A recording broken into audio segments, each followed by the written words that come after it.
ನಾನು ಇಷ್ಟು ದಿನ ಬರೀ ಮೂರು ಪಕ್ಷಗಳ ಮೇಲೆ ನನಗೆ ಅಸಮಾಧಾನ ಇತ್ತು ಸರ್.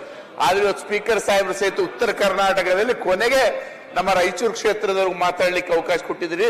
ನೀವು ಸಹಿತ ನಮಗ ಸ್ವಲ್ಪ ಎರಡು ಕಣ್ಣಲ್ಲಿಂದ ನೋಡ್ತಾ ಇಲ್ಲ ಅಂತ ಹೇಳಿ ನನ್ಗೆ ಅನಿಸ್ತದೆ ಸರ್. ಇವತ್ತು ರಾಯಚೂರು ಎಲ್ಲಾ ಪಕ್ಷದ ಸರ್ಕಾರಗಳು ನಾನು ನೋಡಿನಿ ಸರ್. ಕಾಂಗ್ರೆಸ್, ಜೆಡಿಎಸ್ ಮತ್ತು ಬಿಜೆಪಿ ಮೂರು ಸರ್ಕಾರಗಳು ನೋಡಿದೀನಿ ಸರ್. ಮೂರು ಸರ್ಕಾರಗಳ ಕಣ್ಣಿಗೆ ರಾಯಚೂರು ಯಾವತ್ತು ಕಂಡಿಲ್ಲ. ರಾಯಚೂರಿನ ಬಗ್ಗೆ ಅವರಿಗೆ ಪ್ರಾಮುಖ್ಯತೆನೇ ಗೊತ್ತಾಗ್ತಾ ಇಲ್ಲ ಸರ್. ಸರ್, ನಾವು ಇಡೀ ಕರ್ನಾಟಕಕ್ಕೆ 70% ಕರೆಂಟ್ ಪ್ರೊಡಕ್ಷನ್ ಮಾಡಿ ಕೊಡುವಂತಹ ಜನ ರಾಯಚೂರಿನಲ್ಲಿ ಇರುವಂತಹ ಫ್ಯಾಕ್ಟರಿಗಳು ಸರ್. ಆದ್ರೂ ಇವತ್ತು ನಮ್ಮ ಕರೆಂಟಿಗಾಗಿ ಪರದಾಡುವಂತ ಸ್ಥಿತಿ ನಮ್ಮಲ್ಲಿ ನಿರ್ಮಾಣ ಆಗಿದೆ. ಇವತ್ತು ಇಡೀ ದೇಶದಲ್ಲಿ ಬಂಗಾರ ಪ್ರೊಡಕ್ಷನ್ ಮಾಡುವಂತಹದ್ದು ಎಲ್ಲಿಯಾದ್ರೂ ಇತ್ತಂದ್ರೆ ಅದು ರಾಯಚೂರು ಜಿಲ್ಲೆಯಲ್ಲಿ ಮಾತ್ರ ಇದೆ. ಅದು ನಮ್ಮ ಜನ ಕೆಳಗಡೆ ಹೋಗಿ ಬೆವರು ಸುರಿಸಿ ಬಂಗಾರ ತಂದು ಎಲ್ಲರ ಮನೆ ಹೆಣ್ಮಕ್ಕಳ ಸಿಂಗಾರ ಮಾಡುವಂತ ಕೆಲಸ ಆಗ್ತಾ ಇದೆ. ಆದ್ರೆ ನಮ್ಮ ಹೆಣ್ಮಕ್ಳ ಬಾಳು ಎಂದೂ ಸಿಂಗಾರ ಆಗ್ಲಿಕ್ಕೆ ಸಾಧ್ಯ ಇಲ್ಲ ಅಂತ ಹೇಳಿ ನಾನೊಂದು ತೀರ್ಮಾನಕ್ಕೆ ಬಂದಂತಿದೆ ಸರ್. ಇವತ್ತು ನಮ್ಮಲ್ಲಿ ಎರಡು ನದಿಗಳಿದೆ ಸರ್. ಒಂದ್ ಕಡೆ ಕೃಷ್ಣ, ಒಂದ್ ಕಡೆ ತುಂಗಭದ್ರಾ, ನಡುವೆ ನಮ್ಮ ತಾಲೂಕಿದೆ. ಆದ್ರೂ ನಮ್ಗೆ ಇವತ್ತಿಗೂ ಕುಡಿಯಕ್ ನೀರಿಲ್ಲ. ನಮ್ಮ ರೈತರು ಪಾಡಂತೂ ಕೇಳಂಗಿಲ್ಲ ಸರ್. ನಾವು ಬೆಳೆಯಂತ ಬೆಳೆಗಳು ಕಾಟನ್, ಮಿರ್ಚಿ, ಪ್ಯಾಡಿ ಮತ್ತು ತೊಗರಿ. ನಮ್ಮ ಕಾಟನ್ಗೂ ಪ್ಯಾಡಿಗೂ ಅತಿ ಹೆಚ್ಚು ನೀರು ಬೇಕಾಗಂತ ಬೆಳೆಗಳು ಸರ್. ನಮ್ಮ ಡ್ಯಾಮ್ ಇರೋದು 104 ಮೈಲ್ ದೂರದಲ್ಲಿ, ಆದ್ರೆ ನಮ್ಮ ನದಿಗಳು ಎರಡು ಪಕ್ಕದಲ್ಲಿದೆ. ಆದ್ರೆ ನಾವು ಇವತ್ತಿಗೂ ಲಿಫ್ಟ್ ಇರಿಗೇಷನ್ ಆಗಲಿ ಬೇರೆ ಏನೇ ಮಾಡಿ ನೀರು ಕೊಡಕ್ ಆಗ್ತಾ ಇಲ್ಲ.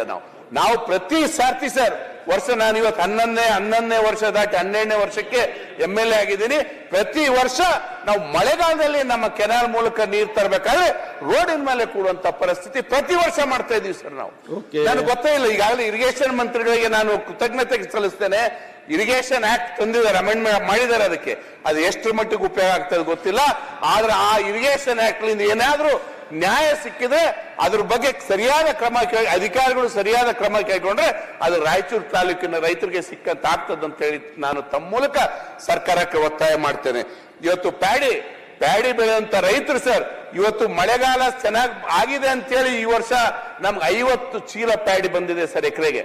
ಆದ್ರೆ ಸ್ವಲ್ಪ ಒಂದು 30-40 ಸಾವಿರ ಎಕರೆ ಮಳೆಗೆ ಹಾನಿಯಾಗಿದೆ.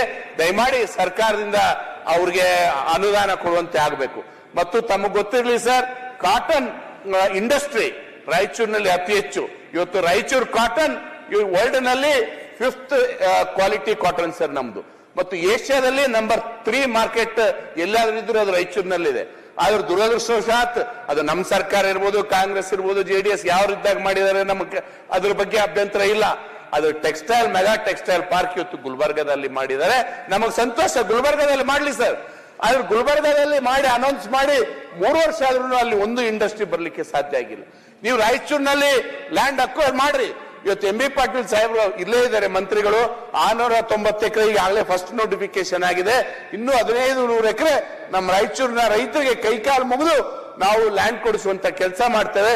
ದಯಮಾಡಿ ಮೆಗಾ ಟೆಕ್ಸ್ಟೈಲ್ ಪಾರ್ಕ್ ರಾಯಚೂರಿನಲ್ಲಿ ಮಾಡಿದ್ರೆ ಅನೇಕ ಇಂಡಸ್ಟ್ರಿಗಳು ರಾಯಚೂರಿನಲ್ಲಿ ಬರುವಂತ ಆಗ್ತದೆ ಮತ್ತು ನೌಕರಿ ಸಿಗುವಂತ ಆಗ್ತದೆ. ದಯಮಾಡಿ ಅದು ರಾಯಚೂರು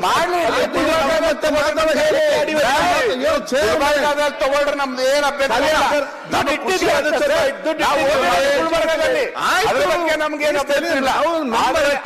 3 ವರ್ಷ ಆದ್ಮೇಲೇನು ಕೆಲವೊಬ್ರು ಲ್ಯಾಂಡ್ ಕೊಡಂಗಿಲ್ಲ ಅಂತಾರೆ, ಕೆಲವೊಬ್ರು ಲ್ಯಾಂಡ್ ಸೂಟೇಬಲ್ ಇಲ್ಲ ಅಂತಾರೆ ಸರ್. ಅಲ್ಲಿ ಮಾಡ್ಲಿ. ಆದ್ರೆ ರಾಯಚೂರಿನಲ್ಲಿ ಲ್ಯಾಂಡ್ ಇದೆ, ಈಗಾಗಲೇ 690 ಎಕರೆ ಐಡೆಂಟಿಫೈ ಮಾಡಿದಿರಿ. ಅದನ್ನ ಆದಷ್ಟು ಶೀಘ್ರದಲ್ಲಿ ಅಕ್ವೈರ್ ಮಾಡಿ ಮೆಗಾ ಇಂಡಸ್ಟ್ರಿಯಲ್ ಪಾರ್ಕ್ ಮಾಡಿದ್ರೆ ಒಂದು 50,000 ಜನರಿಗೆ ಒಂದು ನೌಕರಿ ಸಿಕ್ಕುವಂತ ಆಗ್ತದೆ. ನಾನು ವಿನಂತಿ ಮಾಡ್ತೇನೆ. ತಾವು ಅಲೋ ಮಾಡಿದ್ರೆ